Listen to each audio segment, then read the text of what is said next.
"You're fired. Get your trash out of my building." The 29-year-old CEO sneered, thinking he just saved my $2 million bonus. I just smiled and handed over my keys. What he didn't realize was that I didn't just manage his $45 million logistics empire. I legally owned its beating heart. It is currently the peak of the winter transit season in 2026, and the air around the port of Long Beach constantly smells of diesel fumes, ocean brine, and the metallic tang of chilled shipping containers. For the last 22 years, my life has been strictly governed by the relentless rhythm of supply chain logistics. My name is Richard, and at 52 years old, I have survived every economic downturn, every fuel crisis, and every catastrophic port strike that has threatened to dismantle our industry. When I first joined Apex Transload and Cold Storage back in 2004, it was nothing more than a struggling regional carrier with a fleet of 12 decaying trucks and a leaky warehouse that barely met basic sanitation standards. Back then, the founder, an old friend named William, brought me on board to save his sinking ship. William is 68 now, a pragmatic visionary who understood that the future of logistics wasn't just in moving boxes, but in transporting highly regulated, temperature-sensitive commodities, pharmaceuticals, specialized biochemicals, and hazardous agricultural products. Over 2 decades, William and I built Apex into a $45 million annual recurring revenue juggernaut. I served as the chief operations architect, designing the entire technological framework and the physical routing structures that kept 150 high-end refrigerated trucks running seamlessly across the North American continent. However, building a corporate empire of this magnitude requires more than just good routing software.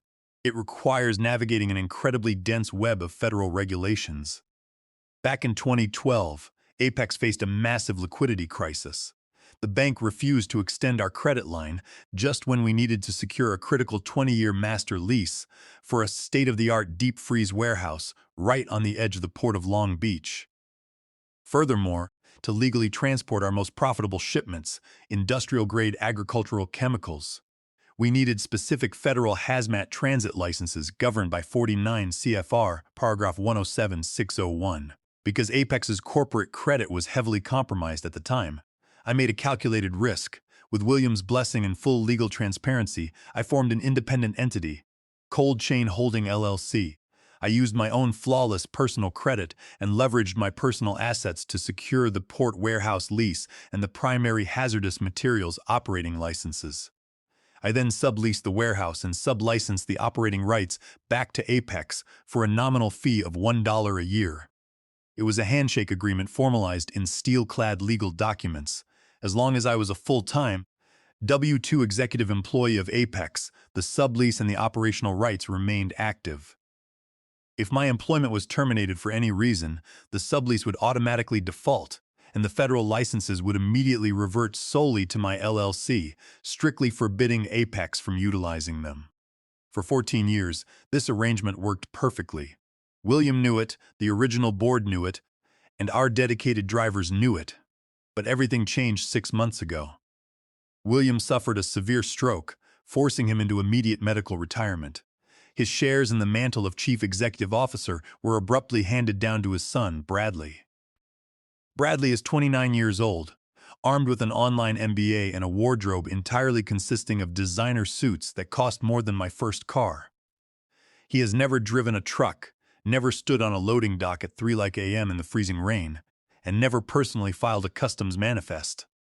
To Bradley, the $45 million logistics empire is just a spreadsheet, a plaything he inherited to boost his ego at country club dinners. From the moment he took over, his primary objective wasn't to maintain the delicate operational ecosystem I had built, but to maximize short-term profits to fund his lavish lifestyle. He immediately started cutting costs where it hurt the most, delaying essential truck maintenance, switching to cheaper, unreliable fuel vendors, and slashing the overtime pay of our most experienced port dispatchers. My relationship with Bradley was toxic from day one. He despised the fact that the senior drivers listened to me instead of him. He hated that I constantly blocked his reckless cost-cutting proposals during board meetings. But, most of all, he was deeply obsessed with my executive contract. Under Williams' original agreement, I was entitled to a $2 million end-of-year performance bonus, legally binding and tied directly to our annual gross revenue exceeding $40 million. We had shattered that target by November. The bonus was scheduled to be paid out on December 15th. Bradley saw that $2 million not as earned compensation for 22 years of blood and sweat, but as money being stolen directly from his inheritance.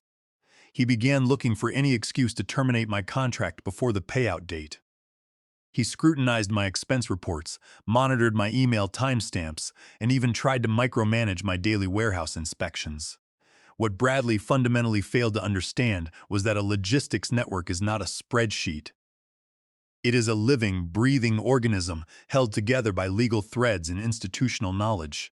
He was so blinded by greed and arrogance that he never bothered to read the foundational corporate documents from 2012.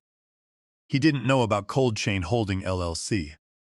He didn't know about the master lease. And he certainly didn't understand the catastrophic consequences of 49 CFR Prof 107.601. As December approached, the tension in the executive suites reached a boiling point. The weather was dropping, the holiday shipping rush was intensifying, and our cold storage facility was operating at 110% capacity, holding over $30 million worth of temperature-sensitive pharmaceuticals and volatile chemical compounds. Every single truck in our fleet was booked solid. It was the absolute worst time for a corporate power struggle. But for Bradley, the impending $2 million payout was a ticking time bomb he was determined to defuse. No matter the collateral damage, and I was sitting quietly in my office, watching his erratic moves, knowing perfectly well that the real time bomb was safely tucked away in my personal filing cabinet, waiting for the young, foolish CEO to light the fuse. The breaking point arrived on the first Tuesday of December, exactly 10 days before my $2 million performance bonus was legally obligated to hit my bank account. The morning started with a company-wide email that immediately sent a shockwave through the operational floors. Bradley, in his infinite administrative wisdom, had decided to mandate an executive synergy and mindfulness retreat for the entire upper management team. The retreat was scheduled for the upcoming weekend at a luxury ski lodge in Aspen, Colorado. Attendance, the email stressed in bold red letters, was strictly mandatory and considered a core metric for executive team cohesion. I stared at the screen, my coffee turning cold. The timing was not just incredibly tone-deaf, it was operationally suicidal. That specific weekend was slated for the arrival of 3 massive cargo vessels from Europe, carrying highly sensitive, industrial-grade biochemicals. These weren't standard consumer goods that could sit on a dry dock. They required immediate offloading into our Port of Long Beach deep freeze facility within a rigid 4-hour window, or the compounds would destabilize. Monitoring the thermal regulators and coordinating the hazmat clearance for this specific cargo was a highly delicate procedure. It required my physical presence on the loading dock, just as it had for every major biochemical shipment over the past decade. I immediately walked up to the third-floor executive suite and knocked on Bradley's glass door. He was practicing his golf putt on a synthetic mat in the center of his office, his feet clad in $2,000 Italian loafers. I calmly explained the situation. I outlined the logistical reality of the incoming cargo, the strict temperature parameters required by our client contracts, and the catastrophic financial liability if the biochemicals were left unmonitored at the port. I respectfully requested a formal exemption from the Aspen ski retreat. Citing critical operational necessity, Bradley didn't even look up from his golf ball. He took a slow, deliberate swing, watched the ball roll into the automated cup, and then finally turned to me with a smirk that dripped with condescension. "Richard, you are missing the big picture," he said, leaning on his putter. "This company is evolving. We are no longer a dirty trucking business. We are a modern logistics enterprise. That means corporate culture comes first. I need my leadership team in Aspen. The warehouse staff can handle a few boxes of chemicals." I took a deep breath, keeping my voice perfectly level. "Bradley, these aren't just boxes. It's a $15 million cargo load regulated under 49 CFR 107.601. The Port Authority requires a licensed hazmat supervisor on site for the transfer.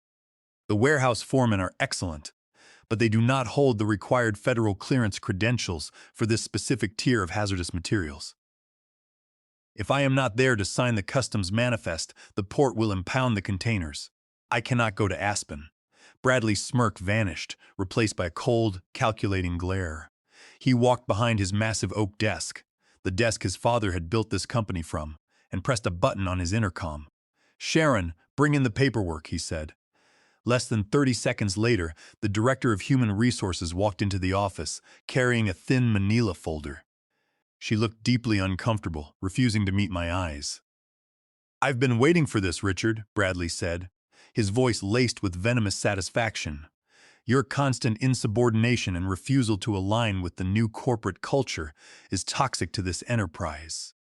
You think you are indispensable just because my father kept you around, but you're not. Refusing a direct mandate from the chief executive officer constitutes a material breach of your employment contract under the failure to fulfill executive duties clause." He slid the manila folder across the desk. Inside was a formal notice of termination, effective immediately. "You are being terminated for cause," Bradley continued, leaning forward, clearly relishing the moment. "Which means, according to the stipulations of your contract, your $2 million performance bonus is entirely forfeit. The company will generously provide you with a standard 2-week severance package, provided you sign the non-disclosure agreement." I looked down at the termination letter. The sheer audacity of his plan was almost impressive in its stupidity. He was risking a $15 million cargo load and the entire operational stability of a $45 million company just to save a bonus payout. He thought he was playing a brilliant game of corporate chess, delivering a fatal checkmate that would cement his authority and line his pockets. He wanted me to explode. He wanted me to scream, to threaten legal action, to beg for my job. He was practically vibrating with anticipation, waiting for the veteran architect to break down in front of him.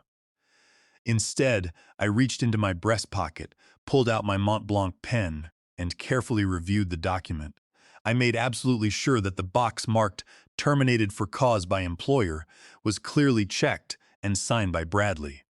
This was the critical trigger. By officially terminating my employment without mutual consent, he was legally activating the default clauses I had established back in 2012. I signed my name at the bottom of the page in smooth, even strokes.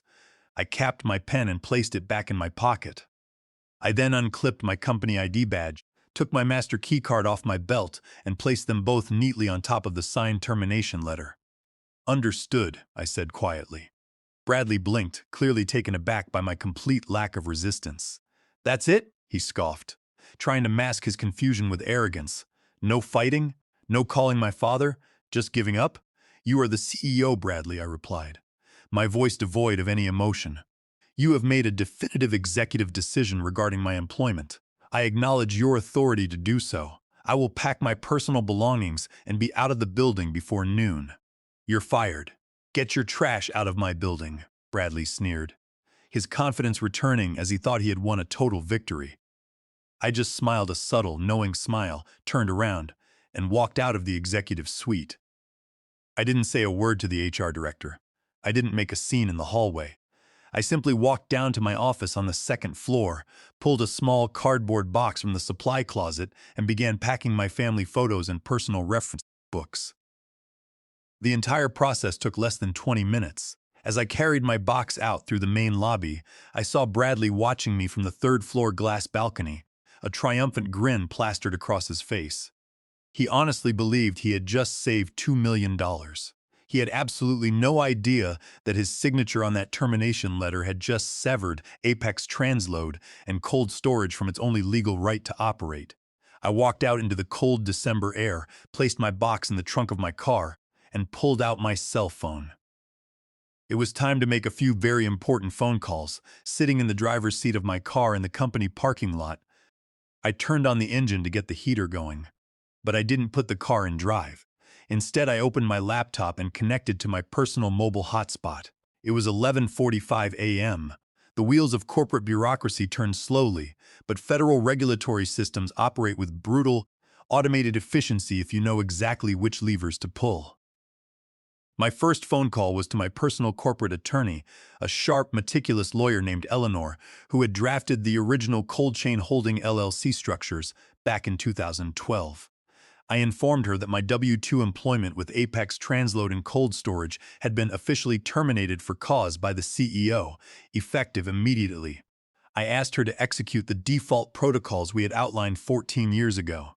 Eleanor didn't hesitate. Within minutes, she dispatched a certified, time-stamped legal notice via priority courier and encrypted email directly to the Port of Long Beach Commercial Real Estate Authority. The notice formally declared that the sublease agreement between Cold Chain Holding LLC and Apex was now null and void due to a breach of the Key Man Employment Clause. The master lease for the deep freeze warehouse, the facility holding $30 million in active inventory, was legally reverting to my exclusive control. Furthermore, Eleanor drafted a standard commercial eviction notice, giving Apex exactly 72 hours to vacate the premises or face asset seizure. My second call was far more devastating.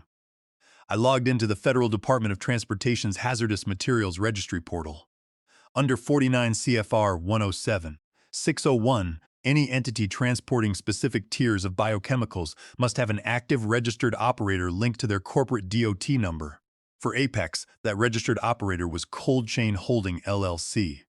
With 3 clicks of my mouse, I formally withdrew my LLC's authorization from the Apex corporate profile. I cited cessation of business relationship as the reason. The federal system is interconnected with every weigh station, customs checkpoint, and port authority scanning grid in the country. The moment I hit the submit button, a massive, invisible digital wall slammed down across the North American highway system. Apex's federal hazmat operating status instantly flipped from active to suspended. Any Apex truck currently carrying hazardous materials was now technically operating illegally on federal highways. Any Apex truck attempting to enter a commercial port to pick up restricted cargo would be immediately flagged and impounded by customs enforcement. I closed my laptop, placed it on the passenger seat, and drove home. I poured myself a glass of scotch, sat in my favorite armchair by the window, and waited. I knew exactly how long the delay would be. It takes approximately 6 hours for the Port Authority's local databases to synchronize with the federal DOT registry. The first sign of the collapse happened precisely at 6:15 p.m. My personal cell phone rang. It was the night shift dispatcher at the Apex Routing Center, a veteran named Carlos, who had worked with me for over 10 years. "Richard, what the hell is going on?" Carlos asked, his voice laced with absolute panic. "I'm looking at the port manifest screens. The automated gate system at Long Beach just locked out our entire fleet. We have 12 trucks sitting at the commercial entry gates, and the scanners are flashing red. Customs agents are physically walking out to the cabs and pulling our drivers out of their rigs. The system is saying our hazmat transit license is revoked." "I am no longer an employee of Apex, Carlos," I replied calmly, taking a sip of my scotch. "Bradley fired me this morning. You need to route all your questions to the chief executive officer." "Fired you? Are you kidding me?" Carlos practically shouted. "Richard, the biochemical shipment from Europe is docking in less than 4 hours. If we can't get those trucks into the deep freeze facility, the cargo will spoil on the docks. We are looking at $15 million in immediate liability." I tried calling Bradley, but his phone is going straight to voicemail. He's on a flight to Aspen.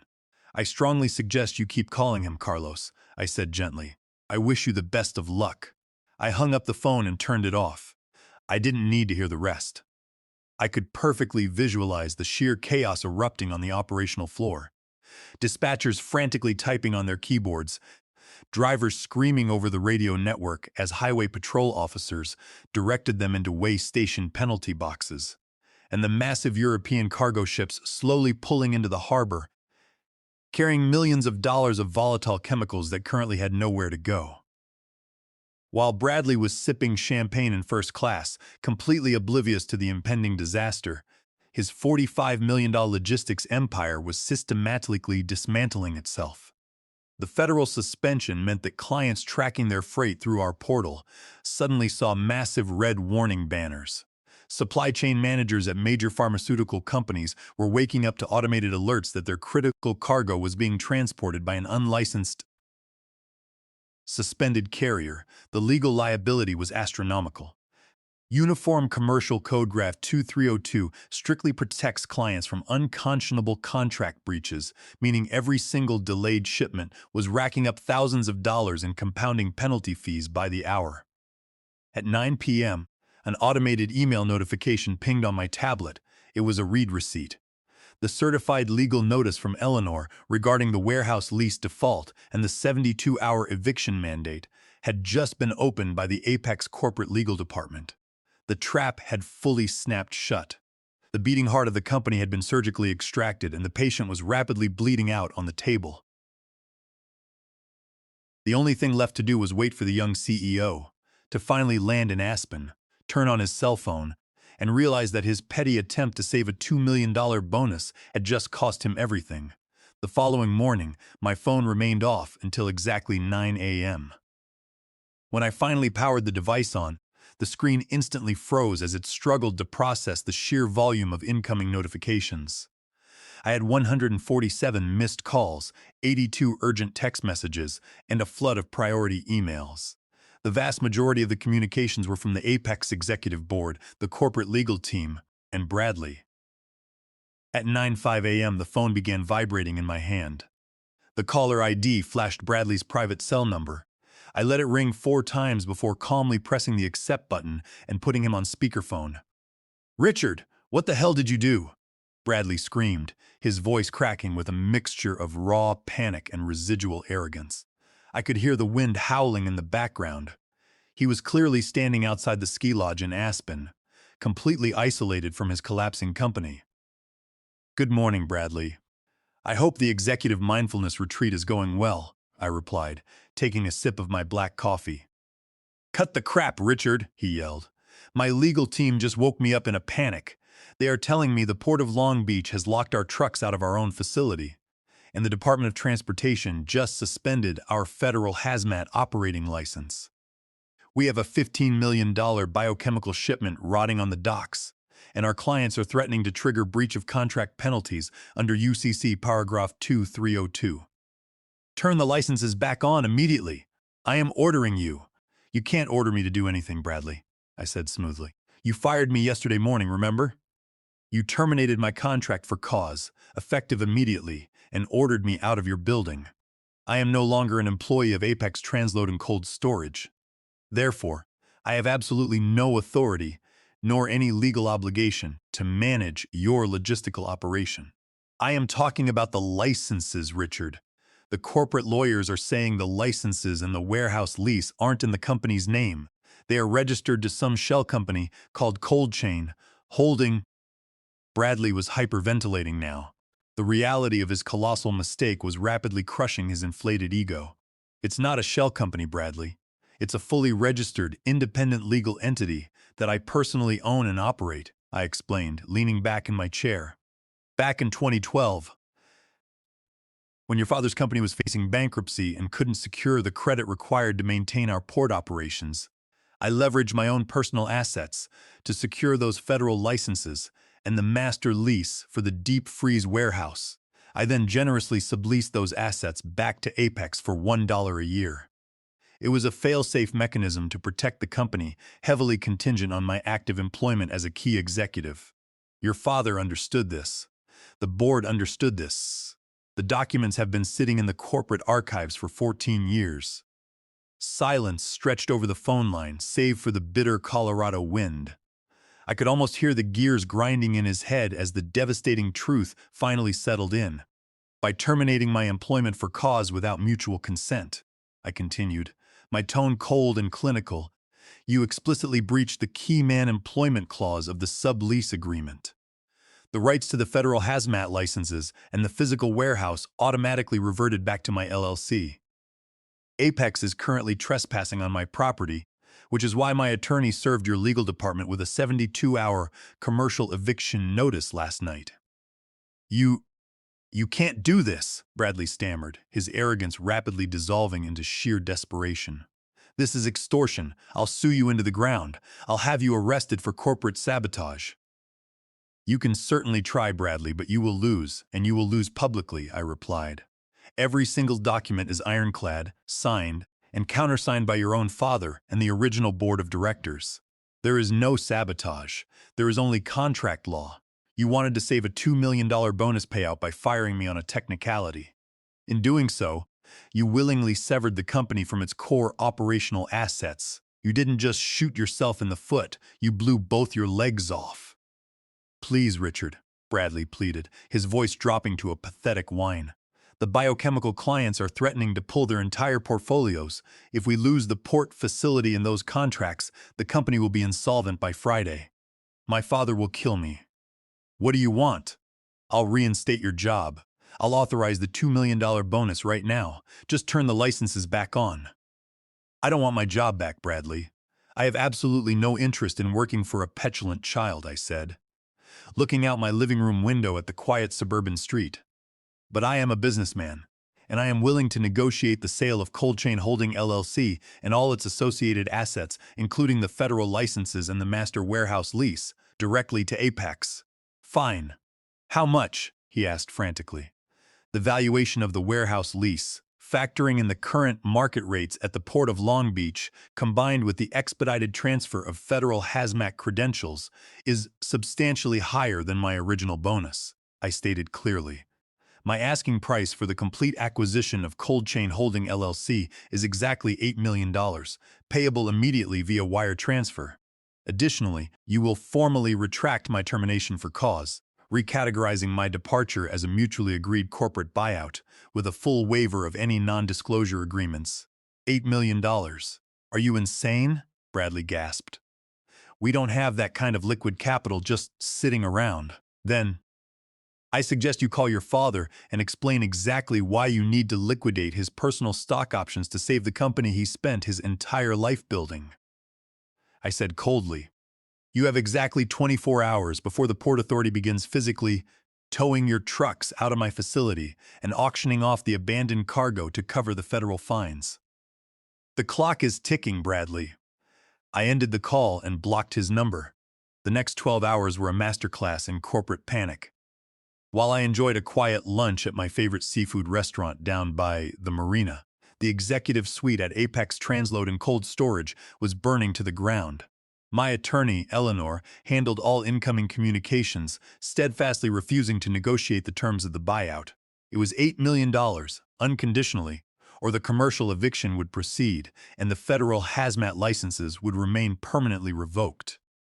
At exactly 4 p.m., Eleanor forwarded me an email from the Apex Board of Directors. It wasn't signed by Bradley. It was signed by William. Despite his medical retirement, the sheer magnitude of the crisis had forced the veteran founder to intervene from his hospital bed.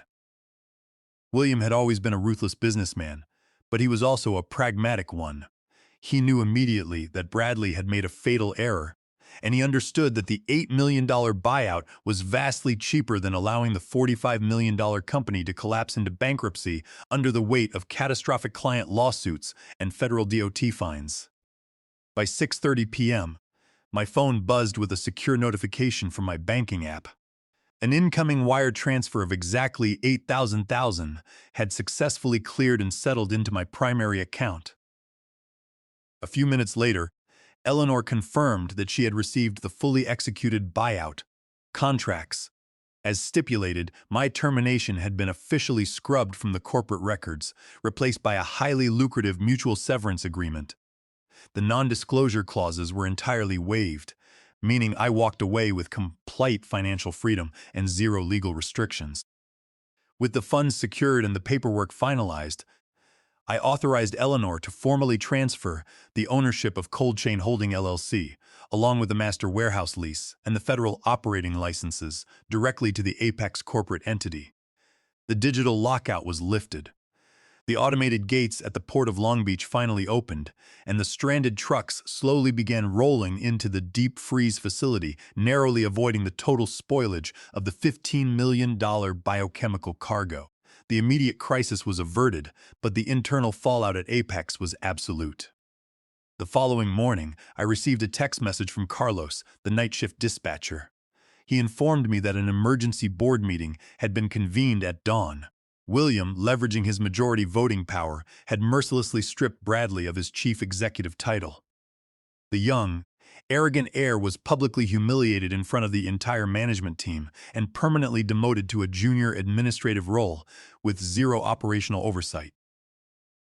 The board brought in an external veteran logistics manager to stabilize the company, and they were forced to implement a total hiring freeze to compensate for the massive capital drain caused by my buyout. Bradley's attempt to save a $2 million bonus had ultimately cost his family $8 million in liquid cash, his professional reputation, and his control over the empire he had ungratefully inherited. As for me, I spent the weekend exactly how I wanted. I didn't go to a mandated corporate mindfulness retreat in Aspen. Instead, I drove down the Pacific Coast Highway, the windows rolled down, listening to the ocean breeze. At 52 years old, I was completely unburdened from the relentless, high-stress grind of the global supply chain. I had spent 22 years building a formidable logistics network, sacrificing my nights, weekends, and holidays to ensure the trucks kept moving and the cargo stayed cold. I had played the corporate game by the rules, executing my duties with flawless precision and unmatched institutional knowledge. When a young, foolish executive tried to rewrite those rules to steal what I had rightfully earned, he learned a devastating lesson in structural leverage. In the world of high-stakes logistics, true power doesn't come from a fancy job title, a corner office, or a designer suit. True power resides in the foundational contracts, the federal licenses, and the quiet, meticulous architecture of the system itself. Bradley thought he was playing a simple game of checkers, aggressively jumping pieces to save a few dollars on a spreadsheet. He didn't realize that I had meticulously arranged the entire board for a game of corporate chess 14 years before he even sat down at the table. And when the time finally came, the checkmate was absolute, silent, and incredibly profitable. David Huan Qing.